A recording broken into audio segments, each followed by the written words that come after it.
नमस्ते दोस्तों, आप सबका स्वागत है साहित्यिक गैलरी में। आज की कहानी का शीर्षक है सौत। यह कहानी रजिया की है। जब रजिया के 2-3 बच्चे होकर मर गए और उम्र ढल चली, तब उसके पति रामू का प्रेम उससे कुछ कम होने लगा और दूसरे ब्याह की धुन सवार हुई। आए दिन रजिया से मनमुटाव होने लगी। रामू एक ना एक बहाना खोज कर रजिया पर बिगड़ता रहा और उसे मारता रहा। अंत में रजिया की सौतन ले ही आया, जिसका नाम है दासी। दासी एक सांवले रंग और बड़ी बड़ी आंखों वाली बेहद खूबसूरत स्त्री थी। उसके सामने रजिया भला क्या ही जचती, लेकिन वह इस घर को छोड़कर नहीं जाना चाहती थी, क्योंकि उसने मर मर कर इस घर को बनाया था। यूं ही कैसे छोड़ जाती। वह इतनी बेसमझ नहीं कि घर छोड़कर चली जाए और दासी राज करे। एक दिन रजिया ने रामू से कहा, मेरे पास साड़ी नहीं है, जाकर ला दो। रामू उसके एक दिन पहले दासी के लिए अच्छी सी चुंदरी लाया था। रजिया की मांग सुनकर बोला, मेरे पास अभी पैसे नहीं हैं। रजिया को साड़ी की उतनी चाह न थी जितनी रामू और दसिया के आनंद में विघ्न डालने की। बोली, रुपया नहीं थे तो कल अपनी चहेती के लिए चुंदरी क्यों लाए? चुंदरी के बदले उसी दाम में 2 साड़ियां लाते तो एक मेरे काम ना आ जाती। रामू ने कहा, मेरी इच्छा, जो चाहूंगा करूंगा। तू बोलने वाली कौन है? अभी उसके खाने खेलने की दिन है। तू चाहती है उसे अभी से नून तेल की चिंता में डाल दूं? यह मुझसे ना होगा। तुझे ओढ़ने पहनने की है तो काम कर। भगवान ने क्या हाथ पैर नहीं दिए? पहले तो घड़ी रात उठकर काम धंधे में लग जाती थी, अब उसी डाह में पहर दिन तक पड़ी रहती है। तो रुपया क्या आकाश से गिरेंगे? मैं तेरे लिए अपनी जान थोड़ी ही दे दूंगा। रजिया ने कहा, तो क्या मैं उसकी नौकर हूँ कि वह रानी की तरह पड़ी रहे और मैं घर का सारा काम करूँ? इतने दिनों छाती फाड़कर काम किया, उसका यह फल मिला, तो अब मेरी भला काम करने आती है? मैं जैसे रखूंगा वैसे ही तुझे रहना पड़ेगा। मेरी इच्छा होगी रहूंगी, नहीं होगी नहीं रहूंगी। तो तेरी इच्छा हो कर, मेरा गला छोड़। अच्छी बात है, आज से तेरा गला छोड़ती हूँ, समझ लूंगी विधवा हो गई। रामू दिल में इतना तो समझता था कि यह गृहस्थी रजिया की जोड़ी हुई है, चाहे उसके रूप में उसके लोचन विलास के लिए आकर्षण ना हो। संभवतः कुछ देर बाद वह जाकर रजिया को मना लेता, पर दासी भी कूटनीति में कुशल थी। उसने गरम लोहे पर चोटें जमाना शुरू की। बोली, आज देवी जी किस बात पर बिगड़ी हुई हैं? रामू ने उदास मन से कहा, तेरी चुंदरी के पीछे रजिया महाभारत मचाए हुए है। अब कहती है अलग रहूंगी। मैंने कह दिया, तेरी इच्छा हो वो कर।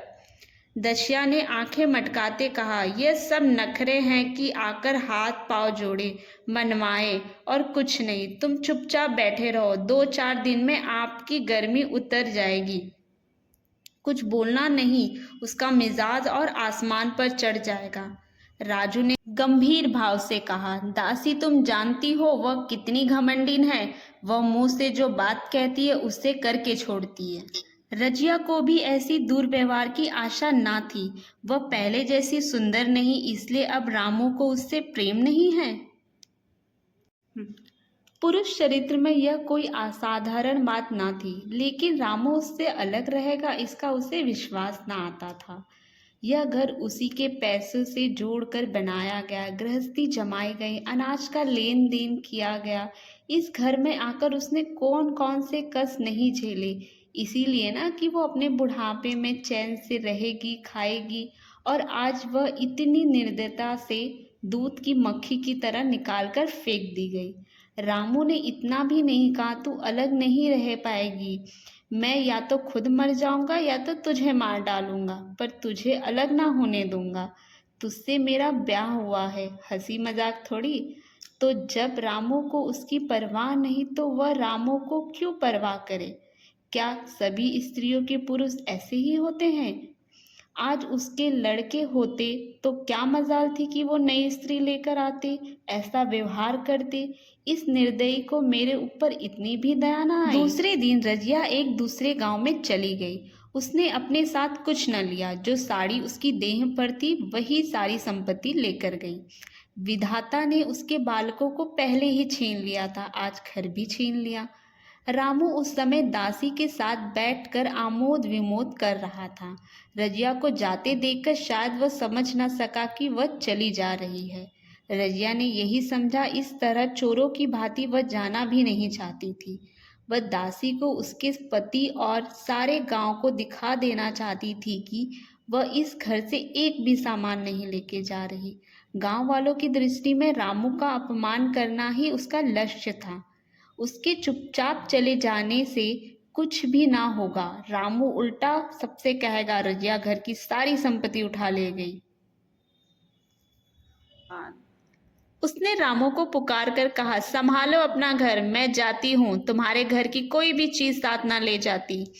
रामू एक क्षण के लिए कर्तव्य भ्रष्ट हो गया। क्या कहे उसकी समझ में नहीं आया। उसे आशा ना थी कि वो यूं ही चली जाएगी। उसने सोचा था जब वह घर के सामान ढोकर लेके जाएगी तो पूरे गांव वालों को दिखाएगा और सहानुभूति प्राप्त करेगा, लेकिन अब क्या करे। दसिया बोली, जाकर गांव में ढिंढोरा पीट आओ, यहाँ किसी का डर नहीं है। तू अपने घर से लाई ही क्या थी जो लेकर जाएगी। रजिया ने उसके मुंह न लगकर रामू से कहा, सुनते हो अपनी चहेती की बातें, फिर भी मुंह नहीं खुलता। मैं तो जाती हूँ, लेकिन दस्सो रानी, तुम भी बहुत दिन राज ना करोगी। ईश्वर के दरबार में अन्याय नहीं फलता, वह बड़े बड़े घमंडियों के घमंड चूर कर देते हैं। दसिया ठट्टा मारकर हंसने लगी, पर रामू ने सिर झुका लिया। रजिया चली गई।